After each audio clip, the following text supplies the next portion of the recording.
I was on the isle called Patmos, bound by Rome, but free in spirit. On the Lord's day, I heard a voice behind me, clear as a trumpet's cry, sharp as the edge of dawn. Come up here, John. Come to the throne room. I shall show you what must take place. And behold, a door stood open in heaven. I was in the Spirit, and what I saw was the throne, high and lifted up, beautiful, yet terrifying at the same time. It stood beyond the veil of time, wrapped in light like precious stone, jasper and carnelian, blazing at the heart of an emerald rainbow. Thunder cracked, lightning danced like living spears.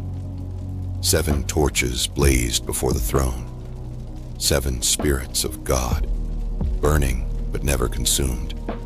And before it all, a sea of glass, clear as crystal, stretched like eternity's mirror beneath my feet. He who sat there, I could not look long. His presence was power beyond stars, majesty that bent time around it. Surrounding him were 24 thrones. Upon them sat elders, robed in white, crowned with gold. Their faces were the faces of kings and saints. Then I saw them, the 4 living creatures. One was like a lion, another was like an ox, the third with the face of a man. The 4th and the last was like a soaring eagle. Their bodies were full of eyes, seeing past, present, and future all at once. Their wings beat not air, but spirit.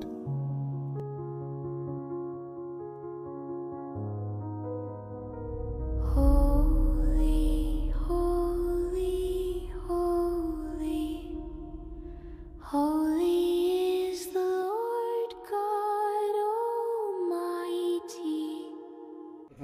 ప్రభు మనల్ని దీవించి ఆశీర్వదించి ఈ ధర్మను ప్రసాదించి చల్లని చక్కటి వాతావరణంలో Google meet ద్వారా ప్రకటన గ్రంథం 7వ భాగమును ధ్యానించడం కొరకై 4-5 అధ్యాయాలను ధ్యానించడం కొరకై మనందరం వచ్చి ఉన్నాం. పరమ తండ్రి, మీ బంగారు పాదం చెంత ఉన్నాం. యేసయ్యా, మీరే మమ్మల్ని సరైన మార్గంలో నడిపించండి. పరిశుద్ధాత్మదేవ, మా మనోనేత్రములు వెలిగించండి.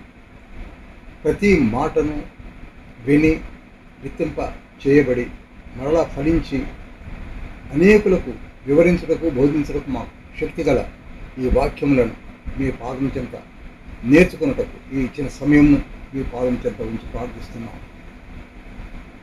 వచ్చిన ప్రతి బిడ్డను పేరు పేరును దీవించండి. రానే ఉన్న వారిని సకాలంలో నడిపించండి. యేసయ్య పరిశుద్ధ నామంలో అతని నుంచి వేడుకుంటున్నాం పరమ తండ్రి. ఆమేన్.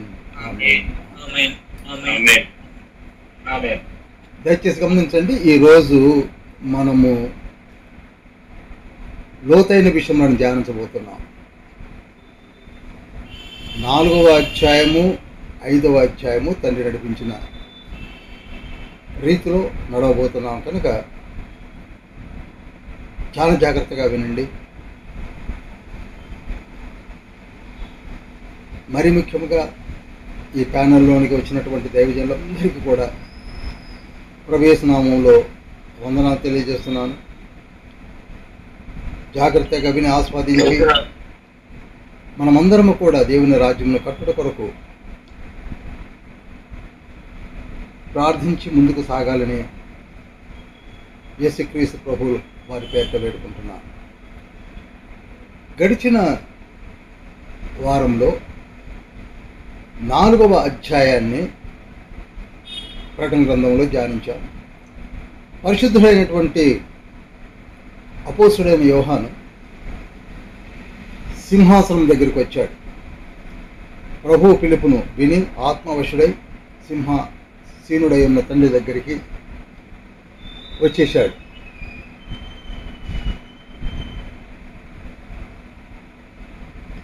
చక్కగా వర్ణించాడు కూడా.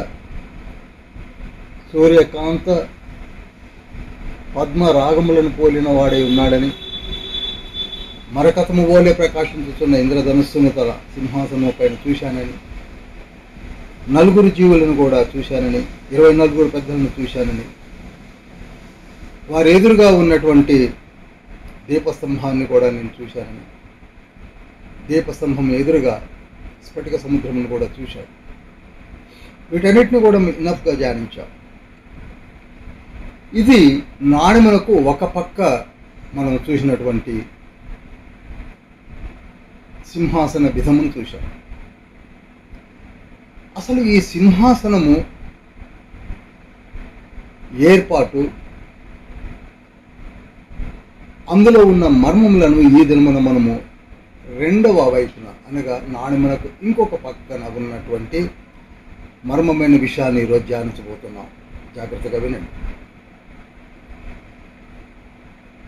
ఇక్కడ సువర్ణ దీపము అనగా మెనోరా, గోల్డెన్ స్టాండ్, ఆ తర్వాత ఉన్నటువంటి స్ఫటిక సముద్రము,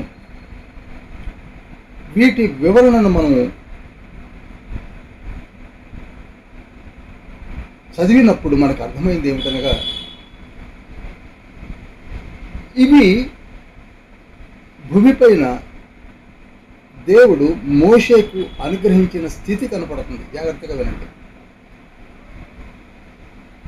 చూడ్డానికి సింహాసనము, జీవులు, పెద్దలు,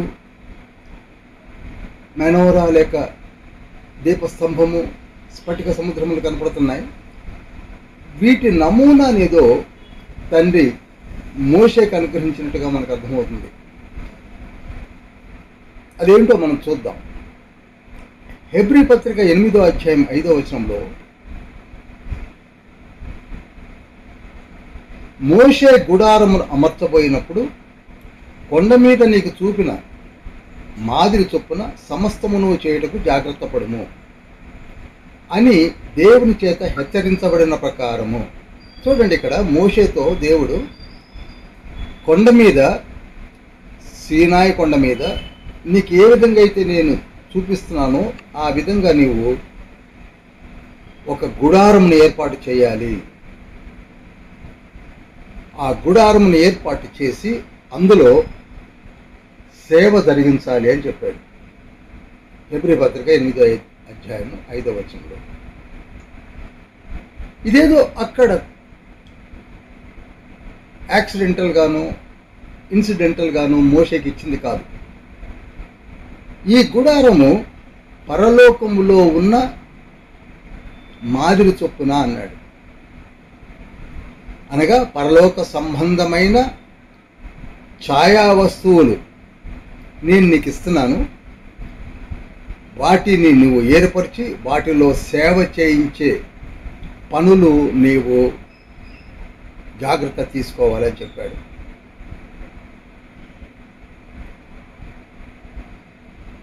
ఆ గుడారము తెలుసుకుంటే ఈ సింహాసనము తెలుస్తుంది, ఆ గోల్డెన్ స్టాండ్ తెలుస్తుంది, స్ఫటిక సముద్రం తెలుస్తుంది, దేవుని యొక్క సింహాసనం యొక్క ఏర్పాటు తెలుస్తుంది. ఇక్కడ మనం తెలుసుకోవాల్సింది ఏమిటనగా, ఈ గుడారమునకు దేవుని సింహాసనమునకు ఉన్న పోలిక ఏమిటి?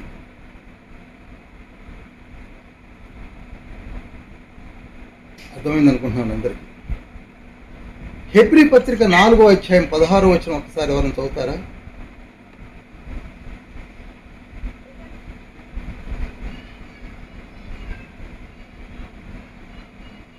కనుక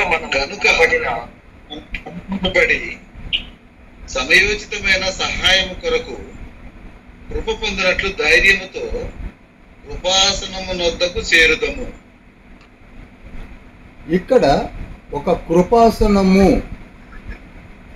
ఒక సింహాసనము, కృప కొరకై కృపతో నిండిన ఒక సింహాసనం యొద్దకు మనం వెళ్ళాలి అంటే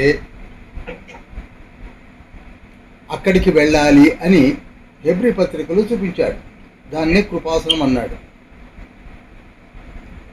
ఈ కృపాసనము ఏమిటనగా ఈనాడు మనం చూస్తున్నటువంటి పరలోకంలో దేవుని సింహాసనం. అర్థమైందనుకుంటున్నాను అందరికీ. హల్లెలూయా. చూడండి, మందసము పైన కెరూబులు ఉంటాయి. కెరూబుల పైనుండి నేను మాట్లాడుతాను అని మోషేతో అనేక మార్లు దేవుడు చెప్పడము మనం చదివాం. అదేవిధంగా ఇప్పుడు సింహాసనము చుట్టూరు ఎవరున్నారు? కెరూబులే ఉన్నారు. నలుగురు జీవులు అనగా 4 శరాపులు లేక కెరూబులు ఉంటారని మనం ముందే చెప్పాం, చదివాం. కనుక కెరూబుల మధ్య ఉన్నటువంటి దేవదేవుడే కృపాసనం యొక్క కూర్చున్నటువంటి వాక్యమైన దేవుడు. హల్లెలూయా, హల్లెలూయా. హల్లెలూయా. ఇప్పుడు మనము భూమిపైన సేవ ఏమిటి, పరలోకంలో జరగబోతున్న సేవ ఏమిటి, భూమిపైన ఉన్న గుడారం ఏమిటి, పరలోకములో ఉన్నటువంటి గుడారం యొక్క స్థితిగతులు ఏమిటి? చాలా మందికి తెలియని ఒక విషయాన్ని ఇక్కడ చెప్తున్నాను. పరలోకంలో దేవుని ఆలయం ఉన్నది. ఈ ఆలయం కూడా దేవుని సింహాసనమునకు దగ్గరలోనే ఉన్నది. ఇది నాకున్న ప్రత్యక్షతలు కనుక నేను మీకు చెప్తున్నాను. ఆలయం ఎక్కడుందండి? దేవుని సింహాసనం దగ్గరలోనే ఉన్నది. పరలోకంలో ఒక ఆలయం ఉన్నది. దేవదూతల లోకంలో ఒక ఆలయం ఉన్నది. మరలా చెప్తున్నాను, సింహాసనం మనకు దగ్గరలోనే ఉన్నది. మనం ఉండబోయే యెరూషలేము లోకంలో మాత్రం ఆలయం లేదు. ప్రకటన గ్రంథము 21వ అధ్యాయం 22వ వచనంలో ఉంటుంది. నోట్ చేసుకోండి, తర్వాత చదువుకోండి. మనం ఉండబోయే లోకములో మాత్రం ఆలయం లేదు. ఎందుకనగా మనం ఉండబోయే యెరూషలేము లోకంలో ప్రభువు వాక్యమైన దేవుడు అక్కడనే ఉంటారు కనుక, దగ్గరలోనే మనం చూస్తూ ఉంటారు కనుక అక్కడ ఆలయంతో అవసరం లేదు. మనం ఆల్రెడీ స్క్రీన్ అయిపోయిన తర్వాత వెళుతున్నాం. కానీ దేవదూతలు స్క్రీన్ కాకముందే అక్కడ ఉన్నారు. ఇది ఎప్పుడైనా మీకు మళ్ళా చెప్తాను. అర్థమైంది అనుకుంటున్నాను. వారిని సృజించిన నాటి నుండి వాళ్ళు అక్కడనే ఉన్నారు. నిత్యము దేవుని చూస్తూనే ఉన్నారు. పాపంలో పడిపోతూనే ఉన్నారు. తోసివేయబడుతున్నారు. బయటికి వెళుతున్నారు.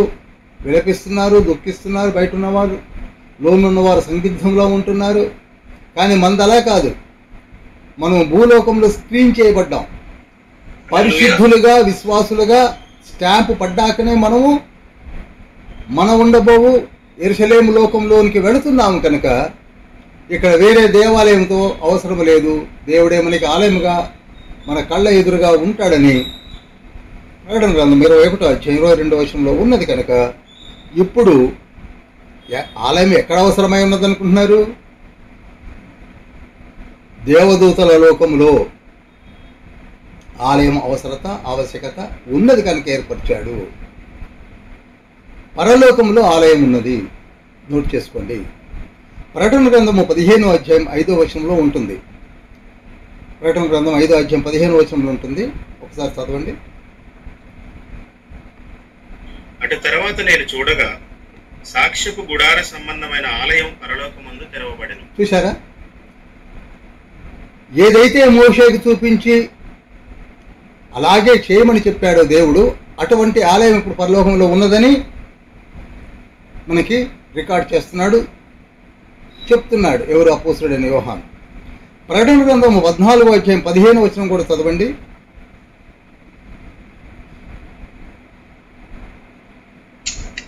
అప్పుడు మరి ఒక దూత దేవాలయంలో నుండి వెడలు వచ్చి భూమి పైరు పండి. చాలండి. మరి యొక్క దూత దేవాలయములో నుండి వెడలవచ్చు అనగా పరలోకంలో ఏముందండి? దేవాలయం ఉన్నది. దేవాలయం ఉన్నది.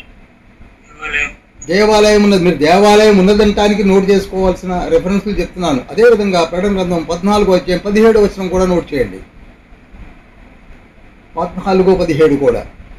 ఇంకొక దూత పరలోకమందున్న ఆలయములో నుండి వెడలి వచ్చింది. చాలండి.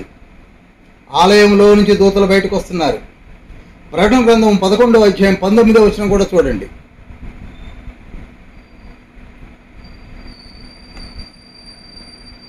మరియు పరలోకమందు దేవుని ఆలయము తెరవబడగా. చాలు. ఇన్ని రెఫరెన్స్ దేని సూచిస్తున్నాయి? పరలోకంలో ఏముందండి? అందరు మాట్లాడారు. ఆలయం ఉన్నది. పరలోకములో ఆలయం ఉన్నది. భూమి పైన కూడా ఆలయము ఏర్పాటు చేయమని, అంటే గుడార సంబంధమైన ఆలయమును ఏర్పాటు చేయమని మోసెస్కి చెప్పడము, మోషే ఏర్పాటు చేయడం జరిగింది. నిర్గమకాండం 27 అధ్యాయం 1వ వచనంలో ఉంటుంది, మిస్టర్ మోసెస్, మోషే నీవు ఆలయమును, గుడార సంబంధమైన ఆలయమును ఏర్పాటు చేయమని అక్కడ చెప్పడం జరిగింది. భూమి పైన గుడార సంబంధమైన ఆలయం ఉన్నది, పరలోకములో కూడా ఆలయం ఉన్నది. ఇప్పుడు అర్థమైంది కదండి, ఆలయం ఉంది, పరలోకంలో భూమి పైన ఉంది. పరలోకములో బలిపీఠం ఉన్నది, భూమి పైన బలిపీఠం ఉన్నది. నిర్గమకాండం 27 అధ్యాయం 1వ వచనం చదువుతారా? కొంచెం జాగ్రత్తగా నోట్ చేయండి, ఇవన్నీ చాలా ఇంపార్టెంట్. మరియు 5 మూరల పొడుగు 5 మూరల వెడల్పును గల బలిపీఠమును తుమ్మకర్రతో నీవు చేయాలి. చాలండి, బలిపీఠాన్ని చేయమని చెప్పాడు. అనగా భూమిపైన ఏముంది? బలిపీఠం ఉన్నది. మరి పరలోకములు కూడా బలిపీఠం ఉన్నది. ప్రకటన గ్రంథము 14వ అధ్యాయం 18వ వచనం చూద్దాం.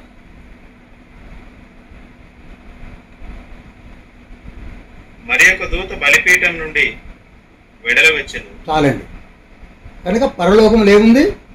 బలిపీఠం ఉన్నది. భూమిపైన బలిపీఠం ఉన్నది. మీకు గుర్తుండి ఉంటుంది, యెషయా గ్రంథం 6వ అధ్యాయము 6-7 వచనములలో యెషయా అంటాడు, అయ్యా నా పెదవులు అపవిత్రమైనవి నేను అని అంటున్నప్పుడు, ఆ శరాపుతో దేవుడు చెప్పినప్పుడు పరలోకములో ఉన్న బలిపీఠపు అగ్ని కణముని తీసుకొని వచ్చి ఆయన పెదవులకు తాకించి, నీ పెదవులు పవిత్రములైనవి అని అన్నాడు. చూశారా? ఆ పరలోకములో ఉన్న బలిపీఠపు యొక్క స్థితిని ఎంత చక్కగా వివరించాడో యెషయా గ్రంథం 6వ అధ్యాయం 6-7 వచనాలు చదివినప్పుడు అర్థమవుతుంది. భూమిపైన బలిపీఠం ఉన్నది, పరలోకంలో బలిపీఠం ఉన్నది. ఇప్పుడు మీరు ఒక చిన్న డయాగ్రామ్ వేసుకోండి. మొట్టమొదటగా ఆలయం అనేది ఒక రెక్టాంగిల్ షేప్లో వేసుకొని, ఇలా వేసుకొని ఎంట్రీలోనే, ఆలయం ఎంట్రీలోనే బలిపీఠాన్ని వేయండి. అది కూడా స్క్వేర్ షేప్లో వేసుకోండి. ఇది బలిపీఠము. ఆ తర్వాత బలిపీఠము ఆవల వెనక వైపున ఏముంది? బలిపీఠం ఆవల ఏముందనగా సువర్ణ ధూపార్తి ఉంది. ఏముందండి? సువర్ణ ధూపార్తి. చెప్పాలి అందరూ, ఎవరైనా కాస్త నాకు లైన్లో ఉన్నాడు చెప్పండి, 2-3 ఉంటే చాలు. Suvarna Dhuparti, very good. అది గోల్డెన్ సెన్సార్ అంటారు. Golden censer, golden censer. నిర్గమకాండము 30వ అధ్యాయం 1వ వచనంలో ఉంటుంది, మోషే నువ్వు ఒక సువర్ణ ధూపార్తిని తయారు చేసి అతి పరిశుద్ధ స్థలమునకు ఈవల పెట్టి ఉంచమని చెప్తాడు. కనుక సువర్ణ ధూపార్తి భూమిపైన ఉన్నది. నిర్గమకాండము 30వ అధ్యాయము 1వ వచనంలో. ఒకసారి చదువుతారా సురేష్ గారు? ఒక్కళ్ళు చదవండి మాస్టర్ గారు, మీరు అందుబాటులో ఉండండి. ఒక్కళ్ళు చదవండి. 30వ అధ్యాయము 1వ వచనం మళ్ళీ ఒకసారి చదవండి. మరియు ధూపము వేయుటకు నీవు ఒక వేదికను చేయవలెను, తుమ్మకర్రతో దానిని చేయవలెను. చూసారా? ధూపము వేయడానికి వేదికే ధూపార్తి. అది బంగారముతో చేయాలి, తాపడం చేయాలి. 6వ వచనం చూడండి. సాక్ష్యపు మందసము నొద్ద నుండి అడ్డతెర ఎదుట. చాలండి, సాక్ష్యపు మందసము ఎదురుగా, అడ్డతెర ఎదురుగా పెట్టాలి దీన్ని. కనుక ఈ ధూపార్తి ఎక్కడ ఉంటుందనగా పరలోకములో. ముందు మనకేం కనపడుతుంది? బలిపీఠం కనపడుతుంది. బలిపీఠము ఆవలి ఏముంటుంది? ధూపార్తి ఉంటుంది, సువర్ణ ధూపార్తి ఉంటుంది. సువర్ణ ధూపార్తి అవతల ఏముంటుందనగా మందసం ఉంటుంది. ఏముంటుందండి? మందసం ఉంటుంది. ఉంటుంది. ఇప్పుడు భూమి పైన కూడా నిర్గమకాండం 25వ అధ్యాయం 10వ వచనంలో ఎందుకు రిఫరెన్స్లు చెప్తున్నానంటే, ఎక్కువగా మీకు అనుకోవచ్చు ఏంటి ఎక్కువగా రిఫరెన్స్లు చెప్తున్నానని. మీకు ఇవి అర్థం కాకపోతే ఇక 22 అధ్యాయాలు మనకు అర్థం కాదు. అందుకు కష్టపడుతున్నాను నేను. పొద్దున్న నుంచి ఉదయం నుంచి ఆలోచిస్తున్నాను, ఎలా చెప్పాలి ప్రభువా యేసయ్య చెప్పని. వారు తుమ్మకర్రతో ఒక మందసము చేయవలెను. చాలండి. భూమి పైన ఒక మందసము చేయమని చెప్పాడు ఎక్సోడస్ 25:10లో. పరలోకములో కూడా బంగారు మందసము ప్రకటన గ్రంథం 11వ అధ్యాయం 19వ వచనములో కనపడుతుంది. ఒకసారి అది కూడా చదువుతారా? మరియు పరలోకమందు దేవుని ఆలయం తెరవబడగా దేవుని నిబంధన మందసము ఆయన ఆలయములో కనబడింది. చాలండి. ఇప్పుడు మీకు అర్థమైంది కదండి అందరికీ? హల్లెలూయా. ఒకసారి అందరూ కూడా మహిమపడి చెప్పండి. హల్లెలూయా. అర్థమైంది అనుకుంటున్నాను. పరలోకములో దేవాలయం ఉన్నది, భూమి పైన దేవాలయం ఉన్నది. పరలోకములో బలిపీఠం ఉన్నది, భూమి పైన బలిపీఠం ఉన్నది. పరలోకములో బలిపీఠములో అగ్ని కణాలతో నింపబడి ఉన్నది, భూమి పైన కూడా అగ్ని కణాలతో నింపబడాలని మోషేకి చెప్పడం మనం చదివాం. ఆ తర్వాత సువర్ణ ధూపార్తి కూడా పరిశుద్ధ స్థలములో ఉంటుంది. ఆ పక్కనే 12 రొట్టెలు కలిగినటువంటి బల్ల ఉంటుంది. దాని వెనుకనే మందసం ఉంటుంది. ఈ మందసానికి ఈ బలిపీఠానికి మధ్యలో ఏముంటుందనగా సువర్ణ ధూపార్తి ఉంటుంది. అదే గోల్డెన్ సెన్సార్ అంటారు. పరలోకములో ఇప్పుడు మనము డయాగ్రామ్ వేసుకున్నప్పుడు బలిపీఠము ఆవలి, సువర్ణ ధూపార్తి ఆవలి దేవుని మందసం ఉంది. ఆ దేవుని మందసము మనం చూశాం. ఇప్పుడు భూలోకములో యాజకత్వం చేయడానికి యాజకులను కూడా దేవుడు ఏర్పాటు చేశాడు. నిర్గమకాండము 28వ అధ్యాయం 1వ వచనంలో ఉంటుంది. క్లియర్గా చెప్పాడు, నీవు మొట్టమొదటిగా అహరోను సంతానమును యాజకత్వము కొరకు ఏర్పాటు చేసుకోవాలి అని చెప్పాడు. నిర్గమకాండం 28వ అధ్యాయం. నాకు యాజకత్వము చేయుటకై నీ సహోదరుడైన అహరోనును అతని కుమారులను. చాలండి. కనుక వీరిని నువ్వు ఏర్పాటు చేసుకోవాలని చెప్పాడు. భూలోకంలో యాజకత్వం జరుగుతుంది. మరి పరలోకంలో యాజకులు ఉన్నారు. ఇది చాలా ఇంపార్టెంట్. ఇప్పుడు పరలోకంలో యాజకులు ఉన్నారు.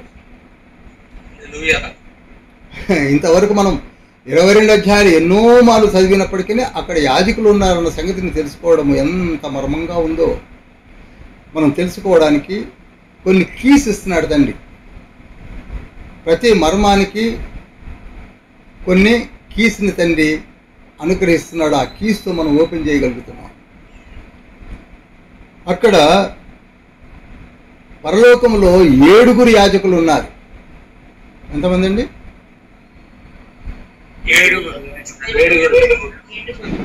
7 యాజకులు ఉన్నారు. నేను ముందే చెప్పాను, our book of Revelation is book of 7 అని. కనుక ఇక్కడ యాజకులను కూడా 7 పెట్టాడు తండ్రి. 7 యాజకులు పరలోకంలో దేవుని యొక్క ఆలయంలో సేవ చేస్తూ ఉంటారు. ఎలాగనగా ప్రకటన గ్రంథం 15వ అధ్యాయం 6వ వచనం చదవండి.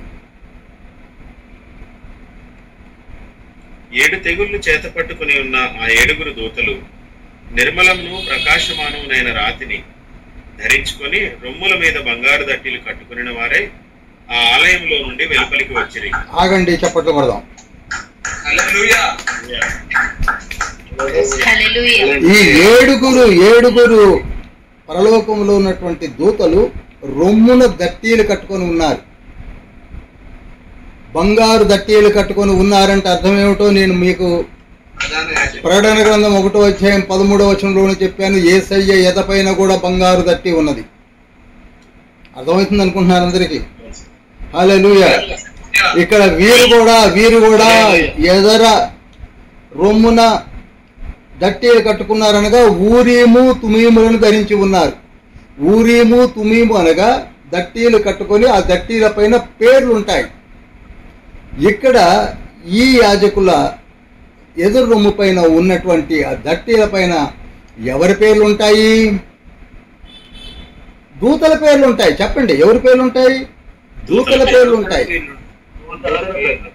మరి అక్కడ మన భూమి పైన ఊరిమూతు ధరించినటువంటి అహరోను, అబీహు, నాదాబు, ఎలియాజరు, ఈతామార్ల ఎదురొమ్ము పైన ఎవరి పేర్లు ఉండేటివి? ఇజ్రాయెల్ పేర్లు. అది ఎవరైతే సేవ చేస్తున్నారో, ఏ లోకంలో సేవ చేస్తున్నారో వారి పేర్లు ఉంటాయి. వారిని కాచి కాపాడవలసిన బాధ్యత వారు స్వీకరించి నిత్యము దేవునికి కృతజ్ఞతాస్తులు చెల్లిస్తూ, మహిమను చెల్లిస్తూ, ప్రార్థన చేయడం కొరకు ఏర్పాటు చేయబడినటువంటి యాజకుల వేళ్ళు.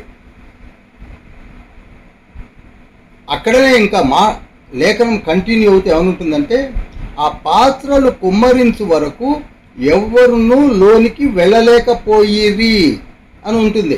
ఒకసారి చదువుతారా ఆ మాటలు? ఆ ఏడుగురు దూతల యొక్క అంతటా దేవుని మహిమ నుండి ఆయన శక్తి నుండి వచ్చిన పొగతో ఆలయము నింపబడినందున ఆ ఏడుగురు దూతల యొక్క ఉన్న 7 తెగుళ్ళు సమాప్తి అగుటి వరకు ఆలయమందు ఎవడును ప్రవేశింపజాలకపోయెను. చూడండి, ఎవరు లోనికి పోలేకపోయారంటే అంతకుముందు పోతారనేగా.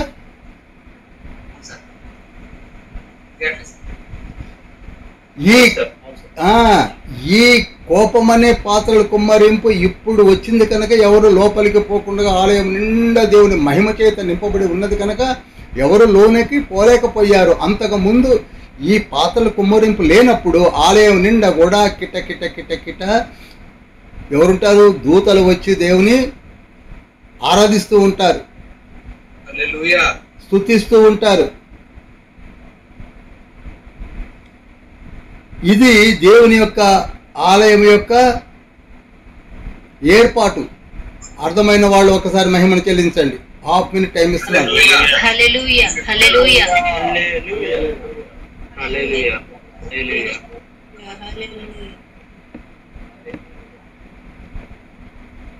అందుకే దేవుడు మనకు కూడా ఒక ఆలయాన్ని ఏర్పాటు చేసి మీరు నన్ను మహిమపరచండి అని చెప్పడం జరిగింది. ఇప్పుడు వారికి కూడా ఒక ఆలయాన్ని ఏర్పాటు చేసి మహిమపరచమని చెప్తున్నాడు. అంత మంచి ఆలయములో అందుకనే కెరూబులు మీరు 4వ అధ్యాయము ప్రకటన గ్రంథము 4వ అధ్యాయము 8వ వచనంలో ఏమని ఉంటుందండి? ప్రభువు పరిశుద్ధుడు పరిశుద్ధుడు పరిశుద్ధుడు పరిశుద్ధుడని మానక వారు నిత్యము స్తుతులు చెల్లిస్తూ ఉంటారు. ఆలయంలో ఎప్పుడు స్తుతి గానములు జరుగుతూనే ఉంటాయి. అటువంటి ఆలయాన్ని పరలోకంలో దేవదూతల లోకంలో ఏర్పాటు చేసి అటువంటి ఆలయాన్ని మనకు ఏర్పాటు చేసి మనం ఇక్కడ స్తుతించుచుండగా దేవాలయంలో ఉన్న దూతలకు కూడా అప్పుడప్పుడు చూపిస్తూ ఉంటాడు తండ్రి. దేవాలయంలో ఉన్నటువంటి దేవదూతల లోకము మనలను కూడా చూస్తుంటారు. ఇప్పుడు మనలను కూడా తండ్రి చూపిస్తుంటాడు కూడా దేవదూతలకు. చూడండి, ఇక్కడ ఒక చిన్న మందగా చేరి నన్ను మహిమపరుస్తూ ఉన్నారు, నా లేఖనాలను ధ్యానిస్తూ ఉన్నారని. కనుక అటువంటి అద్భుతమైనటువంటి ఆలయంలోనికి మనం ఏ విధంగా వెళుతున్నాం, ఏ విధంగా మనం ధ్యానిస్తున్నాం, ఏ విధంగా మనము కృతజ్ఞతాస్తులు చెల్లిస్తున్నాం, భయభక్తులతో ఉంటున్నాం. ప్రసంగి గ్రంథం 5వ అధ్యాయం 1-2 వచనాల్లో ఉంటుంది. నీవు ఆలయంలోనికి ప్రవేశించినప్పుడు నీ నడవడి జాగ్రత్తగా చూసుకుంటున్నావా అని. ఆడగోయతనంగా వెళుతున్నారు కొందరు, ఏదో ఎగ్జిబిషన్ హాల్కు పోయినట్టుగా పోతున్నారు కొందరు. మహిమను చెల్లించరు, ప్రార్థనలు చేయరు, యాచనలు సమర్పించరు. ఏ విధంగా ఆలయంలో ప్రవర్తిస్తున్నాం ఒకసారి గమనించండి. అద్భుతమైన ఆలయం పరలోకంలో ఏర్పాటు చేసినటువంటి ఆలయాన్ని మనకిస్తే మనం ఆలయాన్ని ఏ విధంగా చేస్తున్నామో, పరిశుద్ధ స్థల విలువలు తెలియదు, అతి పరిశుద్ధ స్థల విలువలు తెలియదు, ప్రాంగణ విలువలు తెలియదు, ఏ విలువలు లేకుండా మనం జీవిస్తున్నాం. అది అతి పరిశుద్ధమైనటువంటి దేవుని యొక్క కృపాసనము కలిగినటువంటి ఆలయాలు మనే. అక్కడ దేవుని యొక్క తేజ మహిమ నిరంతరము ఉంటుంది. యెహెజ్కేలు గ్రంథము 43వ అధ్యాయం 4వ వచనం ప్రకారంగా, యెహెజ్కేలు గ్రంథము 44వ అధ్యాయం 4వ వచనం ప్రకారంగా అటువంటి ఆలయములో మనము చాలా నిర్లక్ష్య వైఖరితో పెడుతున్నాం. కానీ ఇప్పుడు గమనించవలసింది ఏమిటనగా, దేవుని ప్రసన్నతతో, దేవుని యొక్క దీవెనలతో మనల్ని దీవించడం కొరకే ఏర్పాటు చేసిన ఆలయంలో జాగ్రత్తగా ఉండాలి. పరలోకములు అంతా జాగ్రత్తగా ఆర్గనైజ్ చేయబడుతున్నారు. అందుకే మనం ఎప్పుడో పాట పాడుతుంటాం కదండి, మీకు అందరికీ వచ్చిన పాట, దేవాని ఆవరణం మాకెంతో శ్రేయస్కరం, ఒక గడియాయి చట గడుపుట మేలు, 1000 దినముల కంటేను. ఒక గడియాయి చట గడుపుట మేలు, 1000 దినముల కంటేను. దేవ నీ ఆవరణం అద్భుత కార్యములు జరిగించు దేవుడవు,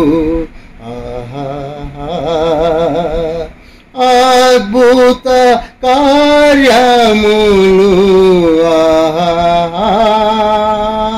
జరిగించు దేవుడవు, అనవరతముని మహిమలు పొగడ, ఆత్మతో నింపుమయా,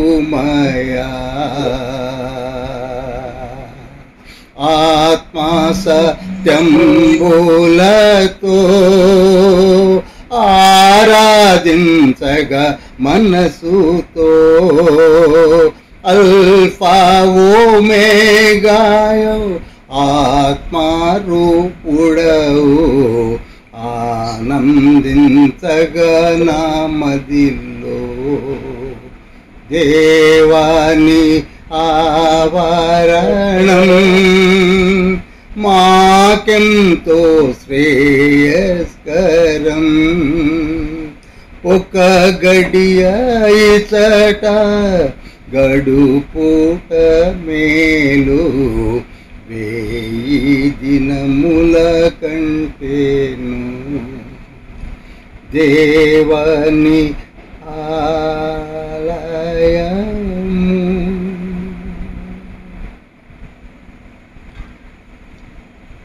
ఇప్పుడు పరలోకంలోనికి వెళ్ళినటువంటి అపోస్తుడైన యోహాను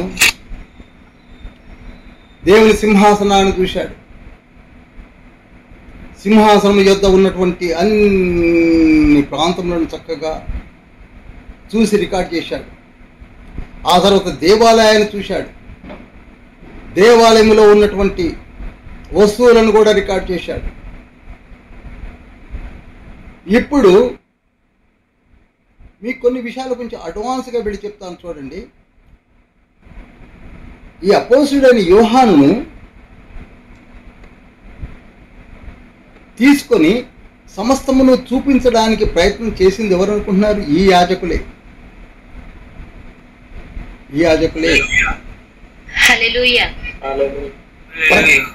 ప్రకటన గ్రంథము 17వ అధ్యాయం 1వ వచనంలో చూడండి. ప్రకటన 17. 7 పాత్రలను పట్టుకొని ఉన్న 7 దేవదూతలలో ఒకడు వచ్చి, చాలండి. ఎందుకంటే ఒక్క సెంటెన్స్ తో మీకు అర్థం అవ్వాలండి. 7 పాత్రలు పట్టుకొని ఉన్న వారు ఎవరండి? 7 పాత్రలు పట్టుకున్నది రొమ్మున దట్టీలు, ఊరిము తుమీము కట్టుకొని ఉన్నటువంటి 7 పాత్రలు పట్టుకొని ఉన్నటువంటి 7 యాజకులలో ఒక యాజకుడైన దేవదూత వచ్చి ఇప్పుడు యోహాను పిలుస్తున్నాడు. మిస్టర్ జాన్ కమ్, నీకు 17వ చాప్టర్నే వివరిస్తాను. 17వ చాప్టర్లో ఉన్న ఆ స్త్రీ ఎవరో చెప్తాను. ఆ 10 మంది రాజులు చెప్తాను. 6 రాజుల గురించి చెప్తాను. ఉన్న రాజుల గురించి చెప్తాను. పడిపోయిన రాజుల గురించి చెప్తాను. వ్యభిచార మత్తులో ఉన్నటువంటి ఆ స్త్రీ ఎవరో చెప్తాను. ఆ స్త్రీ మర్మాన్ని చెప్తాను. అన్ని విషయాలు చెప్తాను అని పిలిచింది ఎవరు? యాజకుడు. ఒకే యాజకుడు. ఆ 7 యాజకులలో ఒక యాజకుడే వచ్చాడు ఎవరి దగ్గరికి? యోహాను గారి దగ్గరికి. ఎన్నో అధ్యాయంలో? 17వ అధ్యాయంలో వచ్చాడు. వచ్చి నీకు వివరిస్తానని 17వ చాప్టర్ అంతా వివరించడానికి ప్రయత్నం చేశాడు. అదంతా మనం ఎలాగో ధ్యానిస్తాం, కానీ మీకు అర్థమవడానికి చెప్పాను. ఇంత వివరించేసరికి 17వ అధ్యాయము 18, 19 అన్నీ చూసిన తర్వాత యోహాను కళ్ళు బయలు గమ్మిపోయాయండి. అమ్మో అమ్మో అమ్మో అమ్మో, ఇన్ని విషయాలు దాగి ఉన్నాయా, ఇన్ని మర్మాలు దాగి ఉన్నాయా, ఇన్ని విషయాలు నేను తెలుసుకోకపోయేవాడిని అని ఏం చేశాడు? వెంటనే ఆ చూపిస్తున్న ఆ యాజక ఏంజల్ కాళ్ళ మీద పడిపోయాడు. ప్రకటన గ్రంథం 19వ అధ్యాయం 10వ వచనంలో ఉన్నది అది. 19:10 చూపిస్తున్నా, ఒకసారి చదువుతారా? 19:10.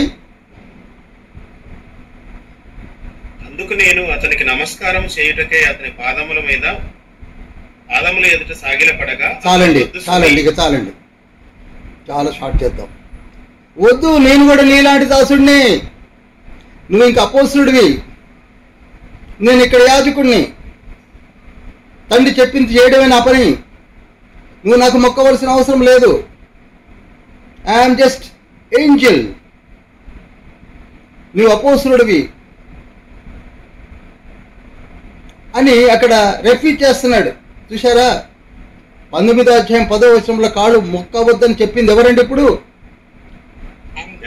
యాజక ఏంజల్ 1 అని నోట్ చేసుకోండి. యాజక ఏంజల్ 1 మీకు అర్థం అవ్వాలి. చాలు 22 అధ్యాయాలు కిందకి మీదికి తిరుగుతూ ఉంటాయండి.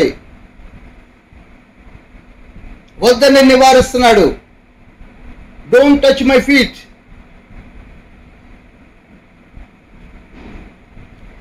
ఆ తర్వాత ప్రకటన గ్రంథము 21వ అధ్యాయం 9వ వచనం చదువుతారా? అంతటా ఆ కడపటి 7 తెగుళ్లతో నిండిన 7 పాత్రలను పట్టుకొని ఉన్న 7 దేవదూతలలో ఒకడు వచ్చి, చాలు ఇటు రమ్ము. ఆగండి. ఈ ఇంకొక వ్యక్తి 21వ అధ్యాయంలోకి వచ్చేసరికి యాజకులలో ఉన్నటువంటి 7 ఇంకొక యాజకుడు వచ్చాడు ఇక్కడికి. సెకండ్ ఏంజల్ నోట్ చేయండి. ఫస్ట్ ఏంజల్ ఎక్కడికి వచ్చాడు? ఫస్ట్ యాజకుడైన ఏంజల్ ఎక్కడ కనపడ్డాడు? 17:1 కనపడ్డాడు. ఏమండి? రెండవ ఏంజల్ యాజకుడైన ఏంజల్ ఎక్కడ కనపడ్డాడు? దూత 21:9 కనపడ్డాడు. ఇతను కనపడి చాప్టర్ 21 అండ్ చాప్టర్ 22 ఎక్స్ప్లెయిన్ చేస్తున్నాడు. ప్రకటన గ్రంథం 21, 22 కూడా ఎక్స్ప్లెయిన్ చేస్తున్నాడు. రెండవ యాజకుడైన దూత, మొట్టమొదటి యాజకుడైన దూత వచ్చి 17, 18, 19 అక్కడ చూపిస్తే, ఇక్కడ రెండవ దూత వచ్చి 21, 22 అనగా మనము ఉండబోయే లోకమును వివరించినది రెండవ యాజకుడైన దూత. అప్పుడు మళ్ళా ఈయన ఇక సంతోషాన్ని ఆగబెట్టలేక ప్రకటన గ్రంథం 22వ అధ్యాయం 8, 9 వచనాల్లో మళ్ళీ కాళ్ళ మీద పడబోయాడు. మళ్ళీ కాళ్ళ మీద పడబోతే ఈ సంగతులను వినిన వాడను చూచిన వాడను, నేను విని చూచినప్పుడు వాటిని నాకు చూపుచున్న దూత పాదముల ఎదుట నమస్కారం చేయటం సాగిలపగా, అతడు వచ్చుమి నీతోనూ ప్రవక్తలైన నీ సహోదరులతోనూ ఈ గ్రంథమందున్న వాక్యం గైకొను వారితోనూ సహదాసుడును. చాలు, దేవునికి చాలండి. ఏం చేసినా దేవునికి మహిమ చెల్లించాల్సిందే తప్ప మనం అందరం కూడా సహదాసులమే. రేపటి దినాన మీరు ఇందులోకి రాబోతున్నది మీరు. రేపు మనం అందరం కూడా అందులోకి వెళ్ళబోతున్నాం. మేమైతే ప్రస్తుతానికి ఇక్కడ దేవదూత లోకంలో ఉన్నాము. ఇప్పుడు నేను మీకు చూపించింది ఏమిటంటే రేపు మీరు ఉండబోయే లోకాన్ని చూపించాను మిస్టర్ జాన్.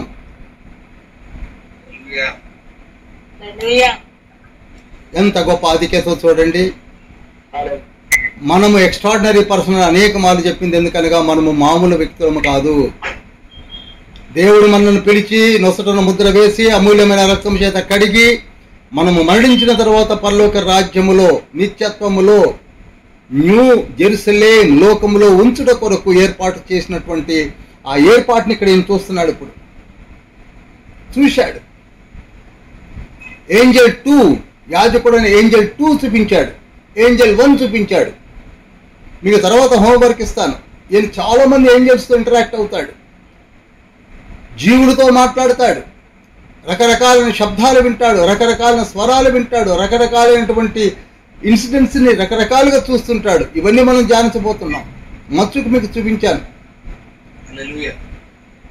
కృపాసనాన్ని చూశాడు, దేవాలయాన్ని చూశాడు, దేవాలయంలో సేవ చేసే 7 దత్తీలు ఊరీము తుమీములు కట్టుకున్నటువంటి వారిని చూశాడు.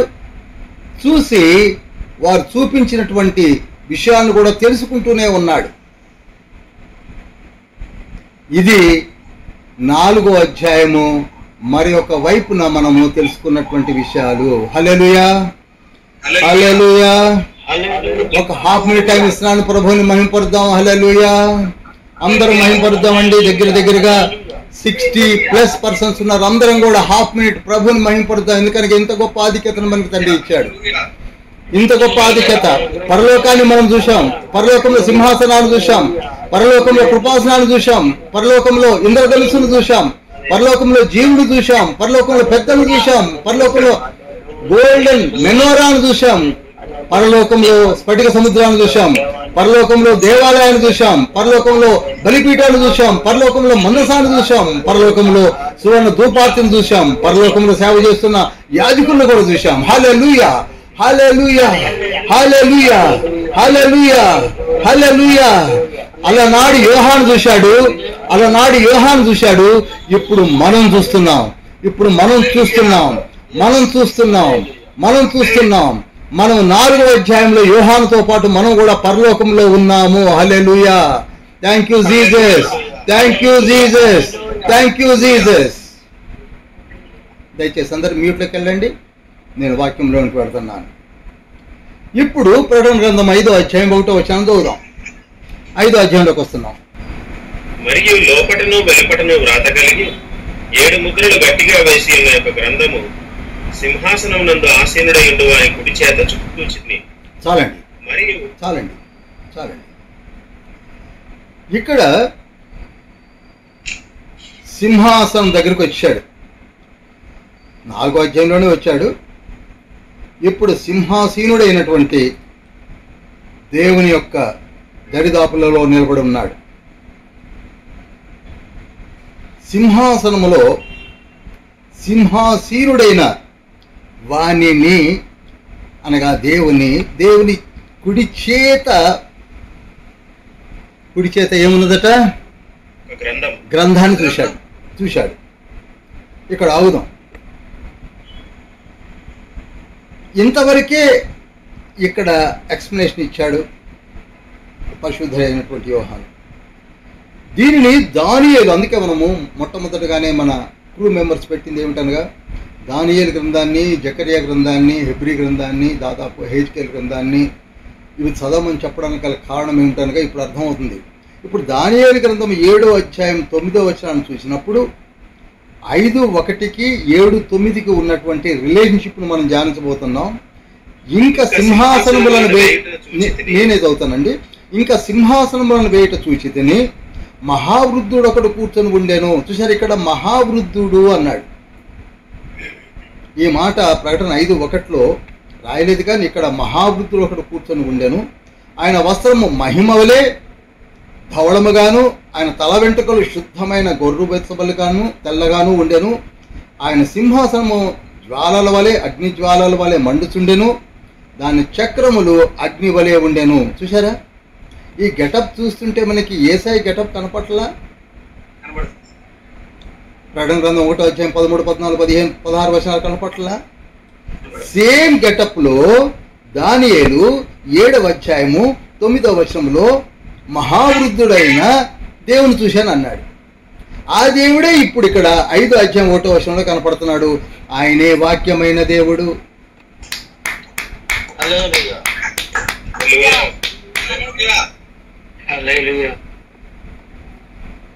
ఆయనే వాక్యమైన దేవుడు.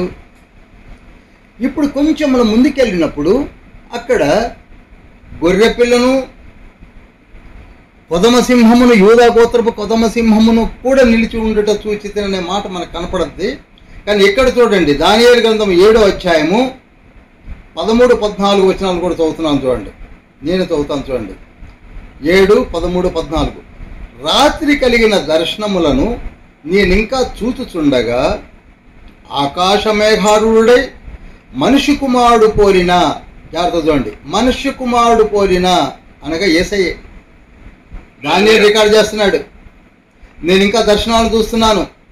ఆకాశ మేఘారుడై మనుష్య కుమారుడు పోలిన ఒకడు వచ్చి ఆ మహావృద్ధుడగు వాని సన్నిధిన ప్రవేశించి, అనగా ఇప్పుడు 5వ అధ్యాయం కనపడుతుంది, ఆయన సముఖమునకు తేబడెను. హల్లెలూయా. ఎంత క్లారిటీగా ఇక్కడ జరగబోయే 5వ అధ్యాయంలో జరగబోయే సంఘటనను దానియేలు అక్కడ అప్పుడే రికార్డ్ చేశాడు. ఎంత గొప్ప దైవజనులో చూడండి. 14వ వచనంలో ఏముంటుందో తెలుసా? సకల జనులను, రాష్ట్రములను, ఆయా భాషలు మాట్లాడువారును ఆయనను సేవించున్నట్లు ప్రభుత్వమును, మహిమయు, ఆధిపత్యమును ఆయనకి ఇవ్వబడెను. ఈ మాటలు యాసిడ్గా 5th చాప్టర్లో ఉంటాయి. అక్కడే రికార్డ్ చేశాడు. ఏ మనిషి కుమారుని పోలిన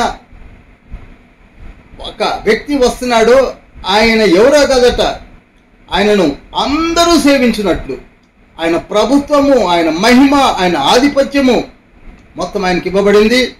ఆయన ప్రభుత్వము శాశ్వతమైనది, అదన్నిటికీ తొలగిపోదు. ఆయన రాజ్యం ఎప్పుడునూ లయము కాదు.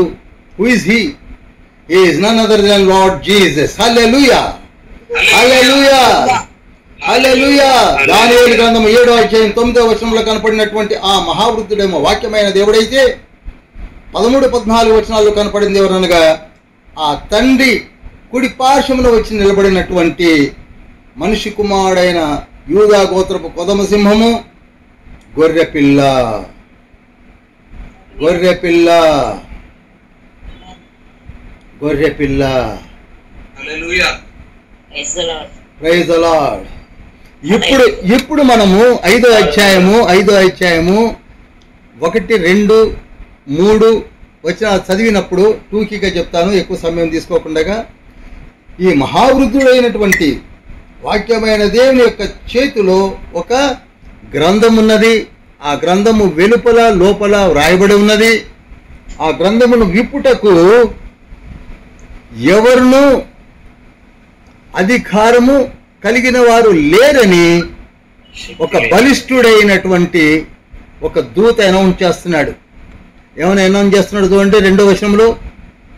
దాని ముద్రలు తీసి గ్రంథము విప్పుటకు యోగ్యుడైన వాడెవడని బలిష్ఠుడైన ఒక దేవదూత బిగ్గరగా ప్రచురింపగా సుచితిని. అయితే పరలోకమందు గాని, భూమి మీద గాని, భూమి క్రింద గాని ఆ గ్రంథము విప్పుటకైనను చూచుటకైనను ఎవనికి శక్తి లేకపోయాను. అవుదండి, అనౌన్స్మెంట్ అయితే జరిగింది. ఒక బలిష్ఠుడైన దూత వచ్చాడు. నేను తర్వాత చెప్తాను. దూతలలో అనేక పవర్స్ కలిగిన వాళ్ళు ఉన్నారు. బలిష్ఠుడైన దూత అని ఇక్కడ మెన్షన్ చేయడం జరిగింది.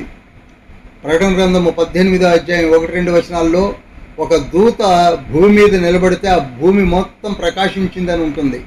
అటువంటి ప్రకాశమానమైనటువంటి దూతలు కూడా ఉన్నారు. ఆ దూత ఏమని అనౌన్స్ చేస్తున్నాడంటే, ఈ గ్రంథముని విప్పుటకు పరలోకములో కానీ కోట్లాది కోట్లైనటువంటి దూతలు ఎంతమంది ఉన్నప్పటికీ దాన్ని ముట్టుకోలేరని, భూమి మీద కానీ ఎంతటి గొప్ప వ్యక్తులు ఉన్నప్పటికీ భూమి క్రింద కానీ, భూమి క్రింద అంటే పరదేశులో, ఇది కూడా మీకు తర్వాత ఎక్స్ప్లెయిన్ చేస్తాను, పరలోకములో లేరు, భూలోకములో లేరు, భూమి క్రింద అయిన పరదేశంలో కూడా లేరు. కనుక ఎవరు కూడా విప్పలేరు, విప్పుటకు శక్తి లేకపోయాను అని అనౌన్స్ చేసేసరికి యోహాను బికముఖం పెట్టి ఆడడం మొదలుపెట్టాడు. ఎందుకు ఏడుస్తున్నాడంటే, ఇంత కష్టపడి 7 సంఘాలకి లెటర్స్ రాశాడు. పైకి రమ్మని పిలుపు వచ్చేసరికి పరలోకంలోనికి వెళ్ళాడు. చక్క సింహాసనమును, ఆలయంలో పనిచేసే యాజకులను అందరినీ చూశాడు. సంతోషించాడు. ఇక నాకు మొత్తం చెప్పే అరేంజ్మెంట్స్ అన్నీ ఉన్నాయనుకున్నాడు. తీరా ఇక తెలుస్తుంది అనుకునే సమయంలో దేవదేవుని చేతిలో ఉన్నటువంటి ఆ గ్రంథమును విప్పడానికి ఎవరూ లేరు కనుక ఆ గ్రంథము విప్పబడదు అనేసరికి ఏడుపు మొదలుపెట్టాడు. ఏడుపు బహుగా ఏడ్చుతుండగా, నేను బహుగా ఏడ్చుతుండగా అప్పుడు పెద్దలలో ఒకడు వచ్చి, బాధపడకు, ఏడవకు మిస్టర్ జాన్, దావీదు చిగురైన యూదా గోత్రపు కొదమ సింహము ముద్రలను తీసి ఆ గ్రంథమును విప్పుటకు జయము పొందినని నాతో చెప్పాడు అన్నాడు. ఇప్పుడు ఎవరు వచ్చారండి? పెద్దలలో ఒకడు వచ్చి, డోంట్ వరీ, నువ్వేమీ ఏడవకు, దావీదు చిగురైన యూదా గోత్రపు కొదమ సింహము. యూదా గోత్రపు కొదమ సింహం గురించి యాకోబే ఆదికాండము 49:9 లిఖింపజేశాడు. యూదా గోత్రములోంచి కొదమ సింహము వచ్చుతున్నదని. యాకోబు 147 ఏళ్ల వయసులో ఉన్నటువంటి యాకోబు ఎండ్ డేస్లో నేను మీకు వివరిస్తానని చెప్పి పిలిచి చెప్తున్నాడు యేసయ్యను గురించి. చూడండి, ఆయనంత గొప్పవాడు. ఇప్పుడు ఆయనే ఆ కొదమ సింహమే కనపడుతున్నాడు.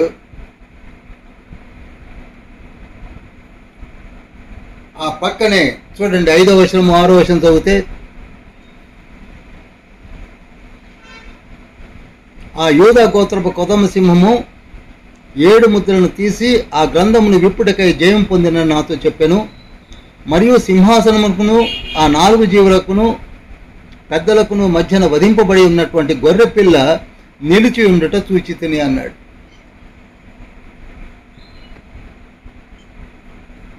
ఇప్పుడు ఎవరు వచ్చి నిలబడ్డారండి తండ్రి పక్కన? యేసయ్య. సింహమును ఫిగరేటివ్గా యూజ్ చేసినటువంటి యూదా గోత్రపు కొదమ సింహమైన యేసయ్య మన కొరకే గొర్రె పిల్లగా తన ప్రాణమును అర్పించినటువంటి యేసయ్య వచ్చి ఇక్కడ నిలబడ్డాడు. గొర్రె పిల్ల నిలబడ్డాడు. ఆ తర్వాత అక్కడ ఎక్స్ప్లెనేషన్ ఎలా ఉందంటే, ఆ గొర్రె పిల్లకు 7 కొమ్ములను 7 కన్నులను ఉండెను అని ఉంది. ఆ గొర్రె పిల్లకు 7 కన్నులు 7 కొమ్ములు. కొమ్ములు అధికారములకు సూచన. 7 అనే పదము పరిపూర్ణతకు సూచన. యేసయ్యకు 7 కొమ్ములు అనుగ్రహించబడ్డాయనగా పరిపూర్ణమైన అధికారం కలిగిన వాడు, అనగా ఓమ్నిపోటెంట్ గాడ్. Omnipotent God. తర్వాత 7 కన్నులు కూడా అనుగ్రహించబడి ఉన్నది, అనగా ఆయన త్రికాల జ్ఞాని, ఓమ్నిషియంట్ గాడ్. భూత వర్తమాన భవిష్యత్ కాలములను ఎరిగినవాడు, 7 కన్నులు కలిగిన వాడు. ఆ 7 కన్నులు ఆ 7 దీపముల దగ్గరకు పంపబడిన 7 ఆత్మలను కూడా ఉన్నది, అనగా తండ్రి తన 7 కన్నులతో, అనగా విజిలెంట్ వ్యూతో మనలను సార్వత్రిక సంఘమును కాచి కాపాడుతున్నాడు.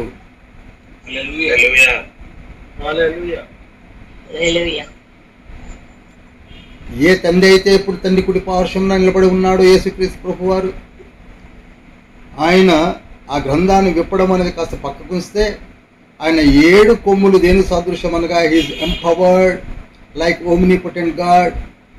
ఆయన 7 కన్నులు ఓమ్నిషియంట్ గాడ్, అనగా త్రికాల జ్ఞాని. అంత మాత్రమే కాక ఆ కన్నులు, ఆ కనుదోయి మన సార్వత్రిక సంఘమైన మెనోరా పైన ఎప్పుడు కాస్తూ ఉన్నదని లేఖనం చెప్తూ ఉన్నది.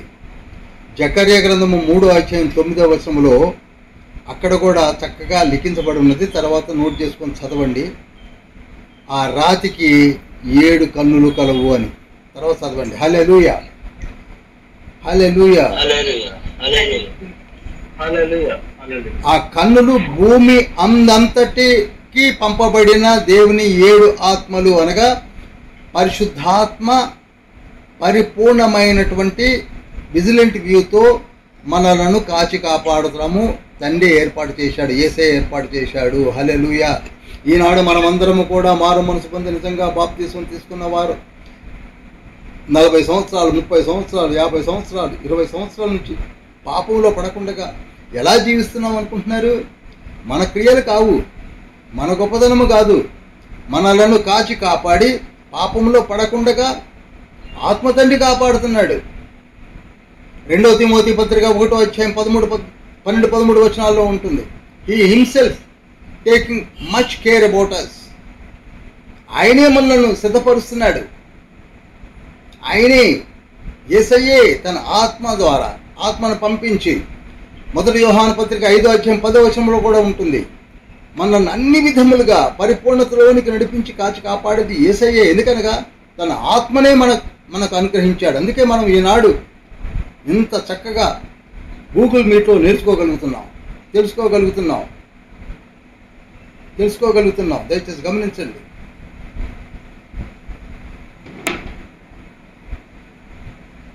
యేసయ్య తీసుకుంటున్న డ్యూ కేర్.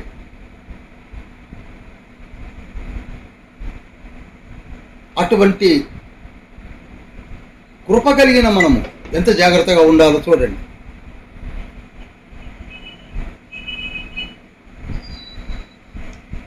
మీరు ఒకసారి పరిశుద్ధ స్థలమును గురించి తెలుసుకుంటే, పరిశుద్ధ స్థలములో ఆ దీపస్తంభం అనే మెనోరా మన నిత్యం వెలిగిస్తూ కాచి కాపాడుతున్నది ఎవరనుకుంటున్నారు? యేసయ్య. ఆరిపోకుండా, ఈనాడు మనం ఆరిపోకుండా వెలిగిస్తున్నది ఎవరు? యేసయ్య. అందుకే 7 స్తంభముల మధ్య తిరుగుతున్నా అని ఒక తాట, 7 కన్నులతో కాయుచున్నా అని మరి ఒక తాట, 7 ఆత్మను పంపించి మిమ్మల్ని కాయింపచేస్తున్నా అని ఇంకొక తాట. ఆ పక్కనే ఉంటుంది చూసేదా, బల్లపైన 12 దొంతల్ల రొట్టెలు. అవి ఎవరనుకుంటున్నారు? ఆది అపోస్తుల యొక్క బోధలతో, 12 మంది అపోస్తులు చేసిన బోధలవి. ఆ రొట్టెలు అనగా దేవుని వాక్యములు. ఎఫ్సీలు రాసిన పత్రిక 1వ అధ్యాయం 20వ వచనంలో అపోస్తులు వేసిన పునాదిలో మనం కట్టబడ్డాం. ఒకవైపు వెలిగిస్తూ తండ్రి, మరొక వైపు చక్కటి అపోస్తులను ఏర్పాటు చేసి మనల్ని కట్టి భూమిపైన ఇంతటి గొప్ప స్థితిలో ఉంచింది యేసయ్య యొక్క డ్యూ కేర్. ఆయన శిష్యులు.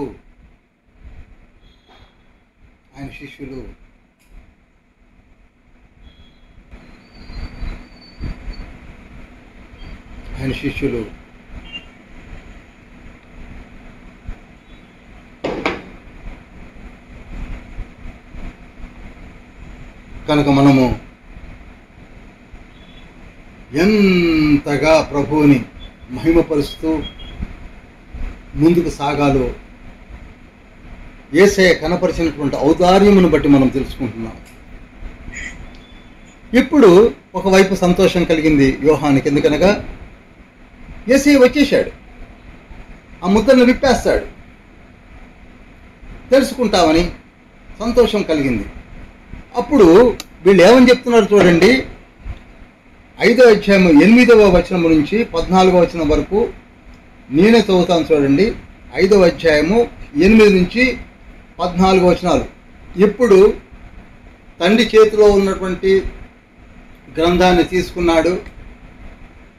తీసుకోవడానికి యోగ్యత కలిగినటువంటి కొదమ సింహము, గొర్రెపిల్ల అయిన యేసయ్య వచ్చేశాడు. ఇక మీరు తెలుసుకుంటారని ఎప్పుడైతే పెద్దలలో ఒకడు యోహాను చెప్పాడో, యోహాను వెంటనే సంతోషంలో మునిగిపోయాడు. 8వ వచనంలో ఏమనుంటుంది? ఆయన దానిని తీసుకున్నప్పుడు, ఆయననగా జీసస్, ఆ 4 జీవులను, వీణలను, ధూప ద్రవ్యములతో నిండిన సువర్ణ పాత్రను పట్టుకొని ఉన్న ఆ 24 పెద్దలను ఆ గొర్రె పిల్ల ఎదుట సాగిలపడిరి. జాగ్రత్తగా వినండి, హల్లెలూయా. ఇంత జాగ్రత్తగా వినాలి చూడండి.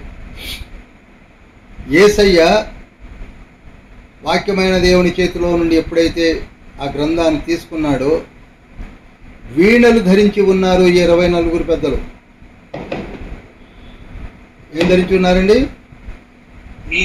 వీణలు.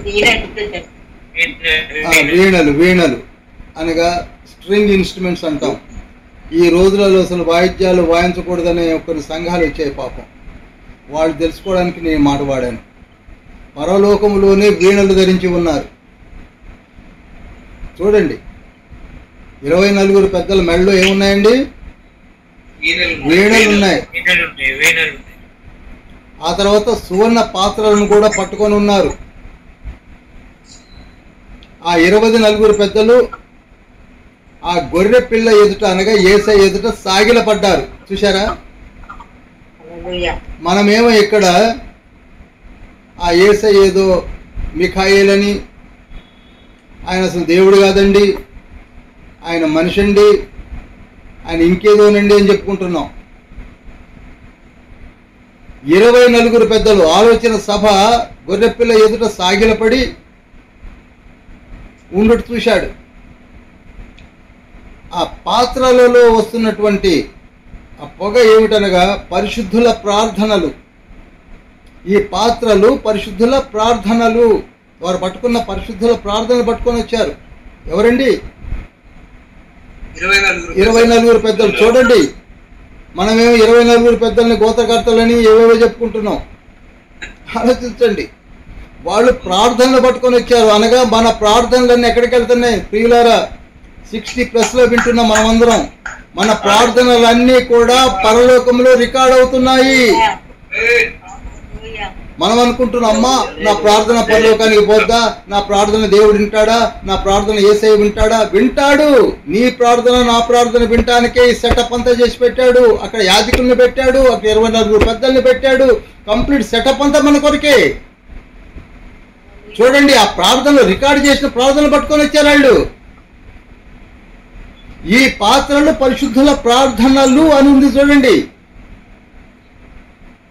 అప్పుడు ఆ ధూపద్రవ్యముల పొగ పరిశుద్ధుల ప్రార్థనలతో కలిసి దూత చేతుల నుండి పైకి లేచి దేవుని సన్నిధికి చేరాడు. చూసారా?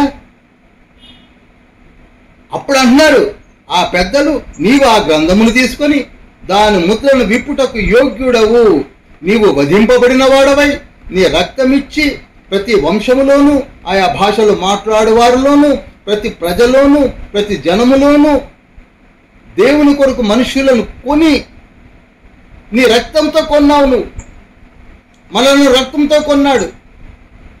వైట్ అని బ్లాక్ అని ఏ తరగమ భేదాలు లేవు. స్త్రీ అని పురుషుడని లేదు. ధనవంతుడు బీదాని లేదు. చదువుకున్నాడు చదువు లేదని లేదు. రక్తంతో కొనుక్కున్నాడు మనల్ని అందరినీ. 10వ వచనంలో అంటాడు, మా దేవునికి వారిని ఒక రాజ్యముగాను యాజకులుగాను చేసితివి కనుక వారు భూలోకమందు ఏడుదురని కొత్త పాట పాడుదురు. హల్లెలూయా. ఇది మొన్ననే ఎక్స్ప్లెయిన్ చేశాను కనుక నేను చెప్పవలసిన అవసరం లేదు. అన్నింటిలో ఉంచారండి, కొంచెం అది మ్యూట్ చేయరండి.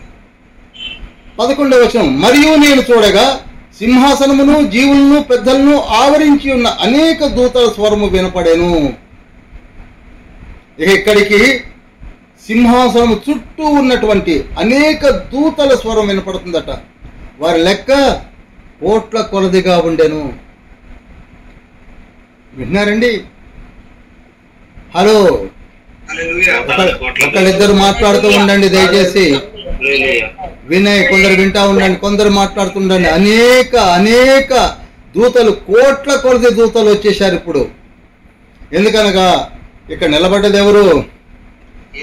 యేసయ్య. వచ్చేశారు. వచ్చేమంటున్నారు, వారు వధింపబడిన గొర్రె పిల్ల శక్తియు ఐశ్వర్యమును జ్ఞానమును బలమును ఘనతయు మహిమయు స్తోత్రమును పొంద అర్హుడని గొప్ప స్వరముతో చెప్తున్నారు. అందరు కలిసి చెప్తున్నారు. మనం అనలేకపోతున్నాం.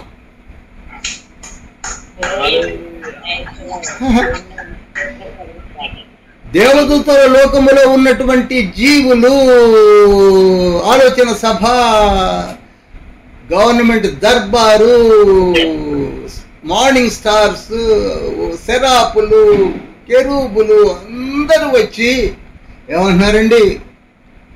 గొర్రెపిల్ల యొక్క జ్ఞానము ముందు, ఆయన మహిమ, ఆయనకే స్తోత్రము, ఆయనకే సమస్తము అని చెప్తున్నారు. 12వ వచనం చూడండి. వారు వధింపబడి ఉన్న గొర్రెపిల్ల శక్తి, ఐశ్వర్యమును, జ్ఞానమును, బలమును, ఘనతయు, మహిమయు, స్తోత్రమును పొంది అర్హుడని గొప్ప స్వరముతో చెప్పుచుండరి. 13వ వచనం. అంతటా పరలోకమందును, భూలోకమందును, భూమి క్రిందను, సముద్రంలో ప్రతి స్పష్టము, సృష్టము అనగా వాటిలో ఉన్న సర్వమును సింహాసీనుడై ఉన్న వానికిని, గొర్రె పిల్లకును స్తోత్రము ఘనతము. చదవండి. స్తోత్రము సింహాసనసీనుడై ఉన్నవానికి, గొర్రె పిల్లకును స్తోత్రమును ఘనతయు మహిమయు ప్రభావమును యుగయుగములు కలుగును గాకని చెప్పుట వింటిని. చూశారా? ఇప్పుడు మీకు అర్థమై ఉండాలి, హోల్ ఏ లోకాల గురించి అయితే నేను మొట్టమొదటి చెప్పానో ఆ లోకాలన్నీ కూడా ఇప్పుడు గొర్రెపిల్లకు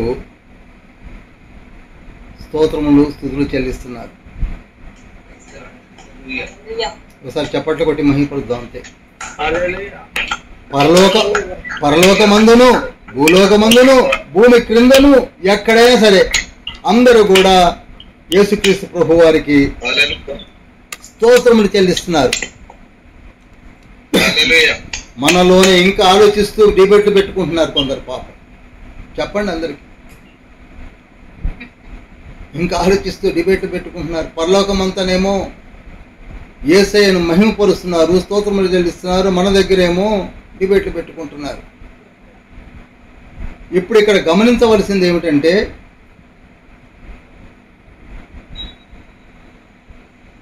ఒక్క నిమిషం చూడండి. సింహాసీనుడై ఉన్నవానికిని, గొర్రె పిల్లకును స్తోత్రము, మహిమ, ఘనత, ప్రభావములు కలుగును గాక అంటుంటే, దేవదేవుడు అబ్జెక్షన్ ఏమైనా చేస్తున్నాడా? మీరు నాకు చెయ్యాలి కానీ పక్కనున్న గొర్రె పిల్లవో లేకపోతే ఆ యేసయ్యకో చేయకండి అంటున్నాడా? చెప్పరు. అంటం లేదు. మరి జోహో విట్నెస్ కూడా చెప్పండి. తండ్రికి కుమారుడుగా పక్కన నిలబడ్డటువంటి యేసయ్యకు ఇద్దరికి కూడా స్తుతులు, స్తోత్రములు ఆపాదిస్తుంటే ఏమాత్రము తండ్రి అయిన దేవుడు అబ్జెక్షన్ చేయటం లేదు.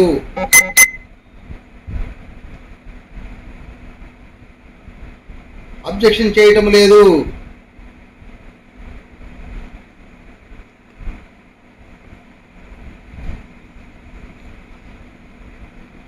ఇప్పుడు మిమ్మల్ని ఒక ప్రశ్న అడుగుతాను. అవునండి,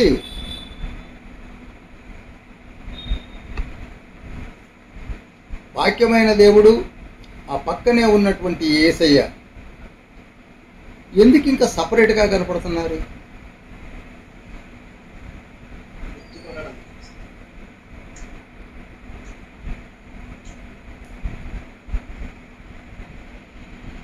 మీరు చూడండి, 4వ అధ్యాయంలో అసలు యేసయ్య కనపడలా. 5వ అధ్యాయంలో కూడా తలుక్కున మనకు కనపడ్డాడు. ఇందుక దానియేలు గ్రంథం 7వ అధ్యాయం మనం 13-14 వచనాలు చదివినట్టుగా. ఎందుకని యేసయ్య సపరేట్గా కనపడుతున్నాడు పరలోకంలో, దేవదూతల లోకంలో? దీన్నే మనము రేపు కాక ఎల్లుండి ధ్యానించబోతున్నాం. సమయం అయిపోతుంది చూడండి, 9:22 అయింది. మనము ధ్యానించబోతున్నాం. ఈ యేసయ్య ఇక్కడ ఎందుకు సపరేట్గా కనపడుతున్నాడు అనగా ఇది గొప్ప మర్మం. మీరు ఆదికాండము 14వ అధ్యాయము 18 నుంచి 20 వచనాలు చదివినప్పుడు అక్కడ ఒక మెల్కీసెదెకు మనకు కనపడుతున్నాడు. అబ్రహామునకు కనపడిన మెల్కీసెదెకు ఎక్కడ కనపడ్డాడు? ఆదికాండము 14వ అధ్యాయము 18 20 వచనాల్లోనే కనపడ్డాడు. ఆయన పేరేంటట? మెల్కీసెదెక్. ఆయన రాజట, ఆయన సర్వోన్నతునికి యాజకుడట. ఎన్ని టైటిల్స్ చూడండి, ఒకవైపు రాజు, షాలేము రాజు, మరి ఒకవైపు ఎల్యానికి సర్వోన్నతునకు యాజకుడు. అబ్రహామును దీవించాడు, ద్రాక్షారసమును రొట్టెను పట్టుకొని వచ్చాడు. ఈయన ఎవరై ఉంటాడు అని మనము ఎప్పుడైనా ఆలోచించామా?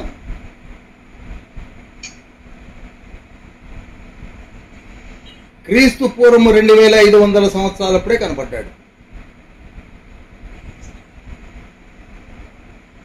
దానిని యోహాను సువార్త 8వ అధ్యాయం 56వ వచనంలో కూడా యేసయ్య అంటాడు, ఇదిగో మీ పితరుడైన అబ్రహాము నన్ను చూసి సంతోషించాలని నన్ను చూసి అప్పుడే సంతోషించాడు అన్నాడు. అంటే అబ్రహాం ఎప్పుడు చూశాడు? యేసయ్యను మెల్కీసెదెక్గా చూశాడు, ప్రధాన యాజకుడిగా చూశాడు. యేసయ్య రోల్ ఏమనుకుంటున్నారు? ఒకవైపు రాజు, శాంతికి సమాధానం ఒక రాజు, మరి ఒకవైపు ప్రధాన యాజకుడు, మరి ఒకవైపు సృష్టికర్త.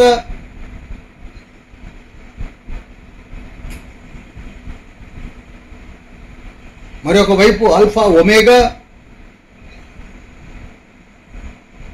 ఈ మాటలని 110వ కీర్తన 4వ వచనంలో కూడా స్పష్టంగా ఉంది.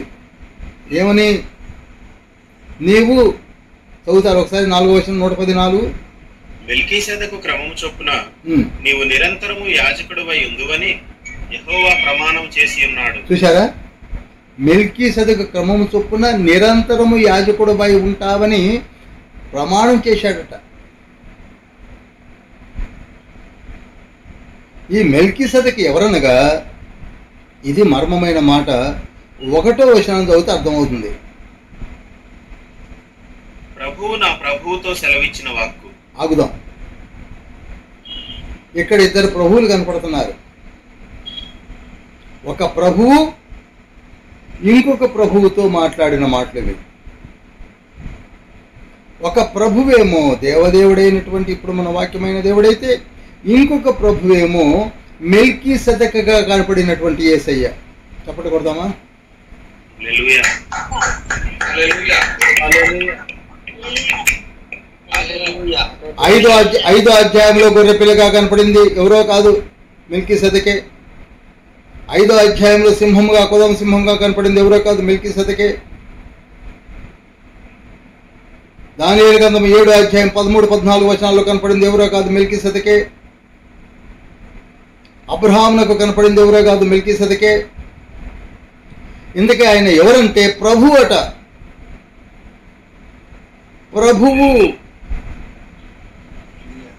ప్రభువు నా ప్రభుతో సెలవిచ్చిన వాక్ ఏమిటనగా, నేను నీ శత్రువులను నీ పాదములకు పీఠముగా చేయ వరకు నా కుడి పార్శ్వమున కూర్చుండుము అన్నాడట.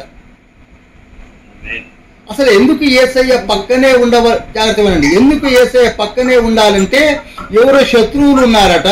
ఆ శత్రువులందరినీ కూడా యేసయ్య పాదముల చెంతకు తీసుకొని వచ్చేంత వరకు కూడా నువ్వు నా పక్కనే కూర్చొని ఉండు, నాలో కలిసిపోక అన్నాడు.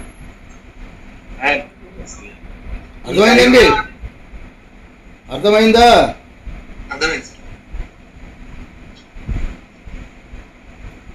యేసుక్రీస్తు ప్రభు వారికి ఒక బృహత్తరమైనటువంటి ప్రణాళిక కలిగినటువంటి కార్యాలు ఉన్నాయి. ఏమిటనగా, ఆయన భూమిపైకి వచ్చినది మొదలుకొని ఆ కార్యాలను సంపూర్తి చేసేంత వరకు కూడా ఆయన మెల్కీసెదెక్ గాను, ప్రభువు గాను, దేవుడు గాను, అపోస్తలుడు గాను, ప్రధాన యాజకుడు గాను, ఉత్తరవాది గాను, తండ్రి కుడి పార్శ్వమున ఉండి ఇవన్నీ జరిగించిన తర్వాత, ఆ శత్రువులందరినీ తుదముట్టించిన తర్వాత ఇప్పుడు తన కార్యాలు కంప్లీట్ అయిపోయినట్టు. అందుకే 110వ కీర్తన 1-4 చదివినప్పుడు కంటిన్యూగా చదివితే అర్థమయ్యేది ఏమిటనగా, నా ప్రభువుతో సెలవిచ్చిన వాక్యం ఏమిటనగా, నేను నీ శత్రువులను నీ పాదములకు పీఠముగా చేయి వరకు నువ్వు నా కుడి పార్శ్వమున కూర్చొని ఉండాలని ఒకసారి, ఆ తర్వాత నువ్వు మెల్కీసెదెకుగా నిరంతరం యాజకుడవై ఉంటావని ప్రమాణం చేసి చెప్తున్నానని 4వ వచనంలో చెప్పింది ఎవరి గురించో కాదు, యేసుక్రీస్తు ప్రభు వారి విషయమే.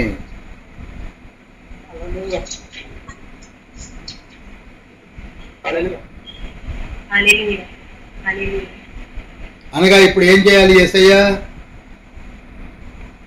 ముఖ్యంగా 3 పనులు చేయాలి. ఒకటి, భూమిపైకి, మన భూలోకం గురించి చెప్తున్నాను, భూమిపైకి వచ్చి శిలువలో వ్రేలాడి మన పాపములన్నిటినీ ఆయన శిలువపై వేసుకొని, తలపై వేసుకొని మరణించి మనకి రక్షణ ఇవ్వాలి. నంబర్ 1. నంబర్ 2, మనందరికీ శత్రువు అయినటువంటి సాతాన్ని పర్మనెంట్గా మూసేయాలి. అర్థమవుతుందంటే నంబర్ 2 ఏంటి? ఏ సాతానుడైతే ఆదాము మొదలుకొని నేటి వరకు మనను ట్రాప్లో ఇరికించేసి పాపులుగా మార్చేశాడో వాడిని పూర్తిగా తీసివేయాలి. 1 యోహాను పత్రిక 3వ అధ్యాయం 8వ వచనంలో ఉంటుంది.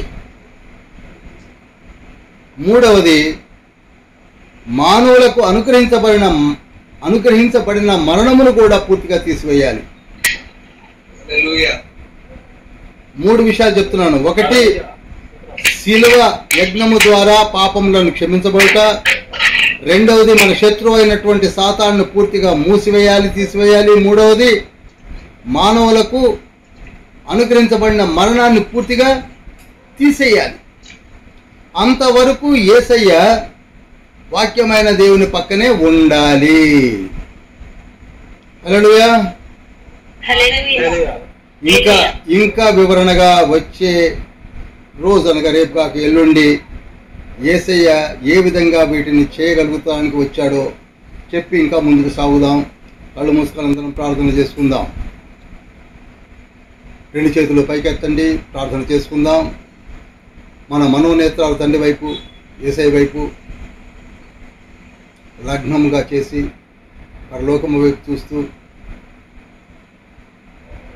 మహోన్నతుడా, పరిశుద్ధుడా, అబ్రహాము, ఇస్సాకు, యాకోబుల దేవ, మోషే, యెహోషువాను నడిపించిన గొప్ప తండ్రి, 4వ అధ్యాయము 5వ అధ్యాయంలో ఉన్న సారమును మీరు మాకు వివరించారు. పరలోకములో మీరు మొట్టమొదటిగా దేవదూతలకు ఏర్పాటు చేసిన ఆ విధమును భూమిపైన మాకు కూడా ఏర్పాటు చేశారు. అయితే వారు నిత్యము మిమ్మలను చూస్తూ పాపంలో పడిపోయారు. కానీ మేము మిమ్మలను చూడకపోయినప్పటికీ ఆ పరిశుద్ధాలయంలో ఉన్న ప్రసన్నతను, ఆ పరిశుద్ధాలయంకు ఉన్నటువంటి ఘనతను, మహిమను మేము తెలుసుకున్న కొరకు మాలో విశ్వాసం ఉంచి మీ వాక్కులను విని మీ అమూల్యమైనటువంటి రక్తమును మాపై ప్రోక్షించుకొని మీ నామమును ధరించుకొని మిమ్మల్ని కన్నులాడ చూడకపోయినప్పటికీ విశ్వసించి సంతోషముతో మిమ్మల్ని మహిమపరుస్తున్నాం యేసయ్య. ఈ కార్యములు దేవదూతలు చేయలేకపోయారు కనుక వారు సిగ్గుపడుతున్నారు. మేము చూడకపోయినను విశ్వసించి మీరు ఉన్నారని, మీరు మరలా వస్తారని, మా కొరకే పరిశుద్ధాత్మను ఉంచి ఉన్నారని, మమ్మలను సత్య మార్గంలో నడిపిస్తున్నారని, పాపంలో పడకుండా కాచి కాపాడుతున్నారని, పరిపూర్ణులుగా చేయిస్తున్నారని, ఒక దినమున మీరు మమ్మల్ని తీసుకొని వెళ్ళి ఆ పరిశుద్ధ యెరూషలేము పట్టణంలో ఉంచుట కొరకు అర్హతను అనుగ్రహిస్తున్నారని విశ్వసించి ప్రార్థన చేసుకున్నాం పరమ తండ్రి. ఈ దినమున విన్న ప్రతి బిడ్డను ఆశీర్వదించండి. 4వ అధ్యాయము 5వ అధ్యాయంలో ఉన్న మర్మమైన విషయములను మరొక మారు ధ్యానించి తెలుసుకొని రేపు గాక ఎల్లుండి ప్రభు గురువారము మేము ఇంకా ముందుకు సాగుటకు మీ కృపగల హస్తము చాపి మమ్మల్ని ముట్టి దీవించి 22 అధ్యాయము ధ్యానించడం కొరకు కావాల్సిన కృపను, ఆరోగ్యమును, జ్ఞానమును మా అందరికీ ప్రసాదించమని యేసయ్య పరిశుద్ధ నామములో అతి వినయంతో వేడుకుంటున్నాం పరమ తండ్రి. ఆమేన్. ఆమేన్. యేసుక్రీస్తు ప్రభువారి కృపయు, తండ్రి అయిన దేవుని ప్రేమయు, పరిశుద్ధాత్మ యొక్క సహవాసము మనందరికీ తోడై నీడై ఉండును గాక. ఆమేన్. ఆమేన్. ఆమేన్. ఆమేన్. ఆమేన్. ఆమేన్. ఆమేన్.